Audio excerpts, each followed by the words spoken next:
उत्तर प्रदेश लोक सेवा आयोग द्वारा आयोजित जो एलटी ग्रेड की भर्ती थी 2025 में, उसका जो रिजल्ट आया है जीव विज्ञान का। अब ये जो रिजल्ट आया है उसमें देखा जाए तो अभी पूरी सीटें भी नहीं भर पाई हैं, और जितने बच्चे बुलाने चाहिए मुख्य परीक्षा में उतने बच्चे भी नहीं पहुंच पाएंगे, क्योंकि कुछ जानकारी मिस हुई है। तो बच्चों का पेपर उस वजह से बाधित हुआ है। ये कैसे हुई है तो वो हम डिस्कस करेंगे। यहाँ आप देख सकते हैं कि कुल अभ्यर्थी पंजीकृत कितने थे, तो ये हम यहाँ से देख सकते हैं। कुल अभ्यर्थी 1,51,363 अभ्यर्थी पंजीकृत थे, और परीक्षा में पहुँचे हैं वो हैं 87,652। और इसमें जो कुल अभ्यर्थी मुख्य परीक्षा में जो सफल हुए हैं वो सिर्फ 2789 हैं। ठीक है, जीव विज्ञान की हम बात कर रहे हैं यहाँ पर। और यहाँ आप देख सकते हैं साफ साफ यहाँ लिखा हुआ है, यहाँ साफ साफ लिखा हुआ है कि जितने भी विद्यार्थी 15 गुने अभ्यर्थी मुख्य परीक्षा में शामिल किए जाने थे वो 15 गुने भी नहीं हो पाए हैं। मतलब पास 15 गुने भी नहीं हो पाए हैं, कुछ ही अभ्यर्थी शामिल हुए हैं उसमें। एक सीट पर 15 गुने बुलाने थे मुख्य परीक्षा में, पर वहाँ पर वो काफ़ी कम बच्चे पास हुए हैं। ऐसा क्यों हुआ है तो इसको हम एडवर्टाइजमेंट में हम आपको दिखाते हैं कि ऐसा क्यों हुआ है। ये देखिए, ये एडवर्टाइजमेंट है एलटी ग्रेड शिक्षक भर्ती का। तो यहाँ जो बच्चे पास नहीं हो पाए हैं उसकी कमी क्या रही है, क्या पेपर में क्या मांगा था, तो वो हम देखेंगे यहाँ पर। तो हम यहाँ पर थर्ड पेज पर आते हैं इसके। तो इसके थर्ड पेज पर आप यहाँ देख पा रहे होंगे कॉलम नंबर 15 पर। ये देखिए यहाँ 15 पर क्या लिखा हुआ है, ये मैंने टिक लगाया है। इस पर लिखा है अनुसूचित जाति अनुसूचित जनजाति न्यूनतम जो पास आउट नंबर होने चाहिए वो 35% होने चाहिए, और अदर में ओबीसी और सामान्य में 40% होना चाहिए। यहाँ आप देख सकते हैं ये 35% और ये 40% से कम नहीं होने चाहिए।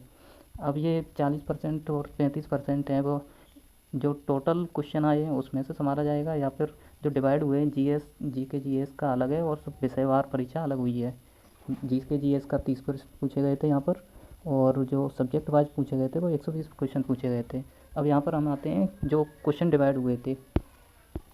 अभी यहाँ आप देख सकते हैं ये जो प्रथम प्रारंभिक परीक्षा, ये आप देख सकते हैं प्रारंभिक परीक्षा में क्या था कि प्रश्न पत्र तो एक ही आएगा पर प्रश्नों की संख्या 150 होगी। ठीक है, 30 क्वेश्चन सामान्य अध्ययन के होंगे और 120 क्वेश्चन होंगे हमारे जो विषयवार था, अपना सब्जेक्ट था उसके।